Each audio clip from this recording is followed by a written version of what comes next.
Yeah. All right, so number 4 is Jerry the King Lawler versus Andy the Prick Kaufman. Yes.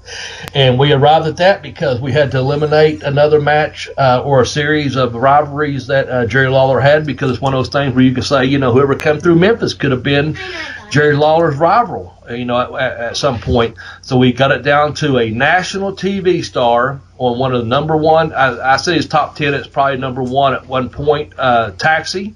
Mm-hmm. Andy Kaufman was on TV.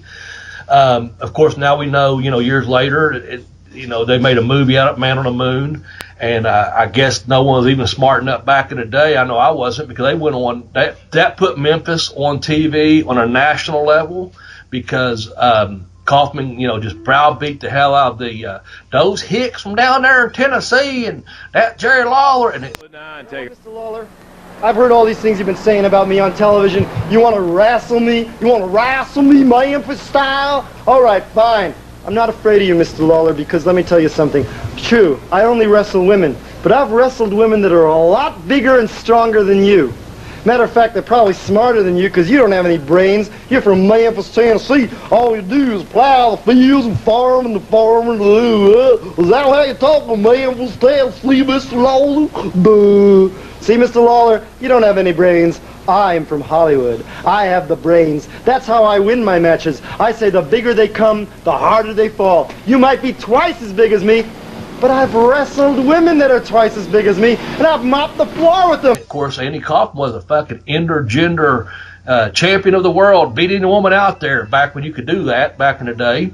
Yep. And they took it all the way to, they got on the David Letterman show, which was, just early on in his podcast or broadcasting career. Jerry Lawler and Andy Kaufman are here, and we saw the tapes that allegedly provoked Mr. Lawler into the match. Andy, why did you do that? That didn't seem like a very nice thing to do there. I don't see how a person could get so mad from that. I was playing bad guy. That's what I was doing. I was playing bad guy wrestler. It was a role I was playing. I wasn't serious about it. I don't take things like that seriously, like I am a star. I'm from, that was just a role I was playing.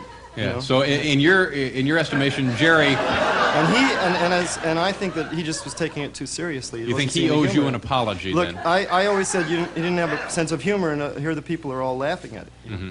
So it proves my point. Yeah. And that's why I came here. It was because I asked for an apology. I apologized for all the wrestling I've ever done, all the abuse I've ever given to people that didn't understand what I was doing, and I simply think that apology is in order. So it's come to this, has it, Andy? You want Jerry to apologize. Now, is this the way, would that be an equitable thing as far as you're concerned? I don't think so. Yeah. I don't think I owe him an apology. I think, he says it was all a big joke. I'm sure it was to him. I think he came down there with the intention of... Did you want to hurt him? Well, yeah. I thought I had to hurt him.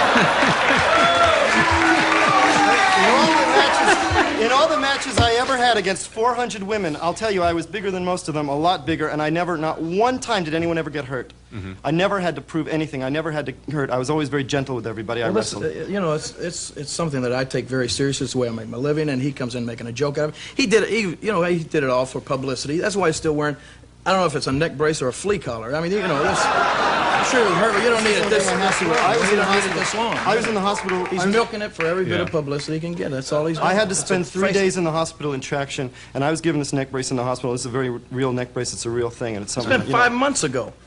Yeah, it seems a little... People have been in car wrecks and now they're, I just don't think that there was any. It wasn't really called for to do. I could have been killed, and I could have had my neck broken. But on the other hand, I mean, nobody actually forced you into the ring, That's right. I don't come out here and try to do stand-up comedy or anything like that. I'm a wrestler. You're a comedian. If you were the man that you think that you are, then you'd apologize.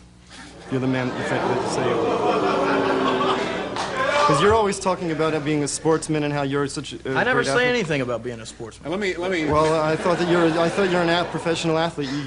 You're always talking about sportsmanship, and sportsmanship isn't just to go in the ring. Athlete. And if it's a professional you're a sport, comedian. You should stay telling jokes and things like that. You don't have to go in the ring. Yeah, well, I was going in the ring, and it's something that I was doing, and it was no reason to hurt me. As a joke, right? It's not a joke as a joke, yeah. It's not a joke. Well, it wasn't a joke to me. Did you laugh after when you were laying in the hospital? Was it a joke then? No, it wasn't. But there wasn't any reason to purposely hurt me. You could have proven the point by just beating me. You want to prove what a big man you are.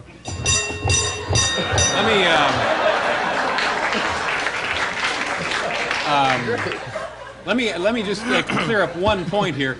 There are a lot of people watching who probably view wrestling as being a show, a display, a demonstration, and this may be as the pinnacle representation of that. Was this thing fixed or rigged? Are you guys really friends? Was it a scam? No, not at all.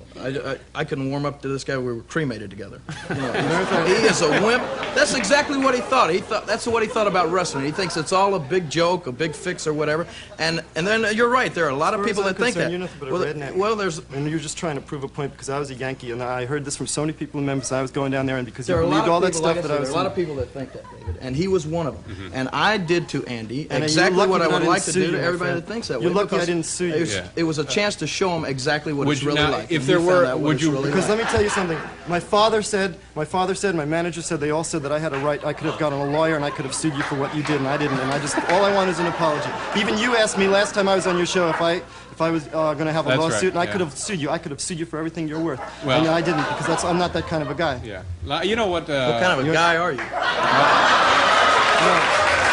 you're not the kind of guy you're. I'll just be over here. We're going to pause here for station identification and get the hoses out here.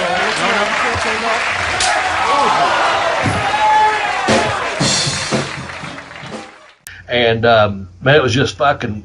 They I guess sold out. Mid-South and just sold out. The TV was so fucking. The ratings I couldn't tell you. I'm sure Jim Cornette or Jerry Lawler or someone could tell you how the ratings went through the roof when in the Louisville, Nashville, Memphis, those markets that when Kaufman came, a Hollywood movie star and TV star came to their arena, and Jerry Lawler fucking does the belly to back, gave him the headlock, and he gives him the belly to back, and he gives them the pile driver we talked about in moves.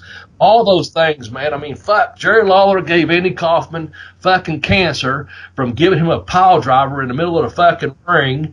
And, of course, Andy Kaufman's no longer with us. But man, what a fucking, that's why, if you go back to our moves and finishing holds, the pile driver was up there near the top. I'm not going to give away our top 10 on that because we want you to go back and listen to that episode. But, man, what a fucking rivalry when you got a fucking Hollywood TV star on one of the top TV shows in the country coming to Memphis, Tennessee to wrestle Jerry the King Lawler. Because, he didn't have a very high opinion of people down here in Appalachia and out there in Memphis and all of us hillbillies. And he came out here and he got the fucking business over even more. So we had to put that rivalry in there. Jerry the King Lawler and Andy Kaufman. Absolutely. And this is another one. We could have gone with Jerry Lawler versus about 5 other guys without a problem. We just kind of figured that the Kaufman one was a bigger deal. Because you got to remember, Andy Kaufman was on Taxi, but he was also on Saturday Night Live and the other show Fridays during its brief run. Yep. Andy Kaufman was ubiquitous to show business at the time. Andy, he was kind of a professional pissing people offer, I guess would be the only thing you could really call him. He'd get up on stage and then start to read The Great Gatsby. And then 10 minutes into it, when the audience stood up to leave, he'd start chewing their asses out.